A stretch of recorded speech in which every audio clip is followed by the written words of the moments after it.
Tamil world radio, Tamil உலக வானொலி செய்திகள்.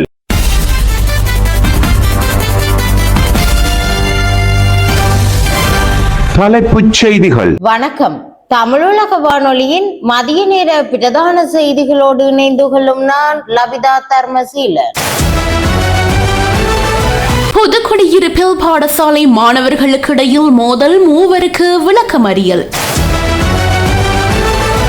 வெளிநாட்டிலிருந்து வருகை தருபவர்களை இலக்கு வைத்துக் கொள்ளை 2 கைது. அசோவ் கடலில் உக்ரைன் தாக்குதல் பயங்கரவாத செயல் என ரஷ்யா குற்றச்சாட்டு. FIFA உலகக்கிண கால்பந்தாட்ட இறுதிப் போட்டிக்கு ஸ்பெயின் அணி தெரிவு. லக்ஷ்மி திருமண சேவை உலகளாவிய ரீதியில் சுவிட்சர்லாந்தில் இருந்து இயங்கிக் கொண்டிருக்கும் முன்னணி திருமண சேவை. பதிவு செய்யப்பட்ட நிறுவனம், உண்மையான மற்றும் சரிபார்க்கப்பட்ட பதிவுகள், தகுதியான பொருத்தங்கள், பாதுகாப்பான மற்றும் நம்பகமான தொடர்புகள். உங்களின் அன்புக்குரிய வாழ்க்கை துணையை கண்டுபிடிக்க ஆசையா? நீங்கள் எங்கிருந்தாலும் நாங்கள் தேடி தருகிறோம். லக்ஷ்மி திருமண சேவை. உங்கள் இல்லற பயணத்தில் நம்பிக்கையோடு காலடி எடுத்து வையுங்கள். சரியான வாழ்க்கை துணையை இன்றே தேர்ந்தெடுங்கள்.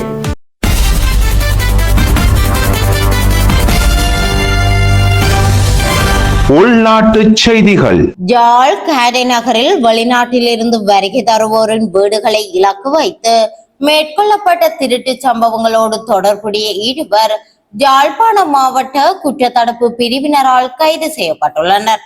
காரை நகரில் உள்ள வீடொன்றில் 1600 கனேடிய டாலர், 1 சோடி காப்பு மற்றும் கடவுச்சீட்டு என்பனவும், மற்றொரு வீட்டில் 400 அமெரிக்க டாலர் மற்றும் இலங்கை மதிப்பிலான 1 லட்சம் ரூபாய் என்பனவும் களவாடப்பட்டிருந்தன.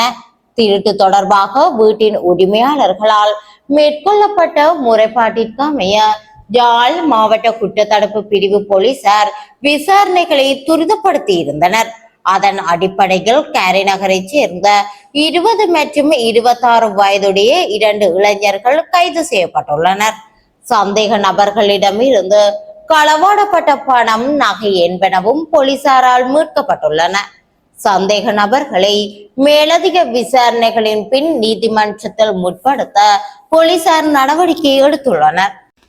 முல்லைத்தீவு புதுக்குடியிருப்பில் உள்ள பிரபல பாடசாலை ஒன்றில் மாணவர்களுக்கிடையில் இடம்பெற்ற மோதலில் கைதான மாணவர்கள் 3 விளக்கமறியலில் வைக்க முல்லைத்தீவு நீதிமன்றம் உத்தரவிட்டுள்ளது.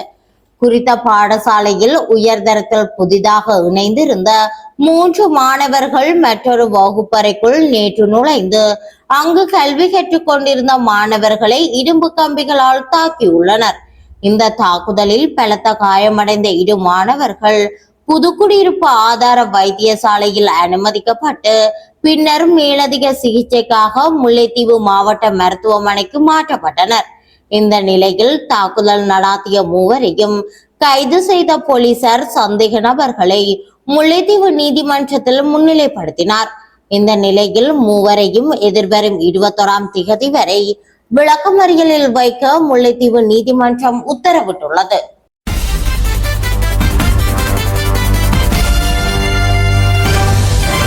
வெளிநாட்டு செய்திகள். ரஷ்யாவின் தானிய ஏற்றுமதியில் முக்கிய வழித்தடமான அசோவ் கடலில் உக்ரைன் தொடர்ந்து கப்பல்கள் மீது தாக்குதல் நடத்தி வருவதாக ரஷ்யா குற்றம் சாட்டியுள்ளது.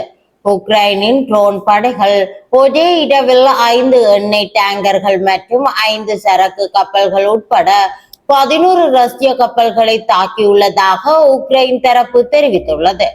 இதன் மூலம் கடந்த 9 நாட்களில் மட்டும் அசோவ் கடலில் உக்ரைனால் தாக்கப்பட்ட ரஷ்ய கப்பல்களின் எண்ணிக்கை 116 உயர்ந்துள்ளது.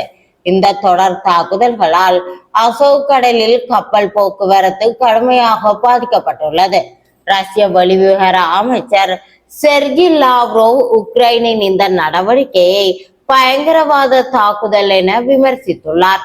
மேலும் இது கடற்கொள்ளையர்களை விடவும் மோசமான பயங்கரவாதம் என்றும் அவர் குற்றம் சாட்டியுள்ளார்.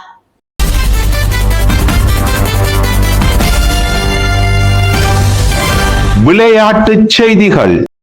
FIFA உலக கிண்ண கால்பந்தாட்ட தொடரின் முதலாவது அரையிறுதி போட்டியில் பிரான்ஸ் அணியை 2-0 என்ற கோல் கணக்கில் வீழ்த்தி ஸ்பெயின் அணி இறுதிப் போட்டிக்கு தகுதி பெற்றுள்ளது. டெக்சாஸின் ஆர்லிங்டனில் உள்ள டல்லாஸ் மைதானத்தில் நடைபெற்ற இந்த போட்டியில் ஸ்பெயின் அணி ஆரம்பம் முதலே சிறப்பான ஆட்டத்தை வெளிப்படுத்தியது. போட்டியின் 22வது நிமிடத்தில் ஸ்பெயின் வீரர் மிகேல் ஒயாசபால் பெனால்டி வாய்ப்பை பயன்படுத்தி கோல் அடித்து அணியை முன்னிலைப்படுத்தினார்.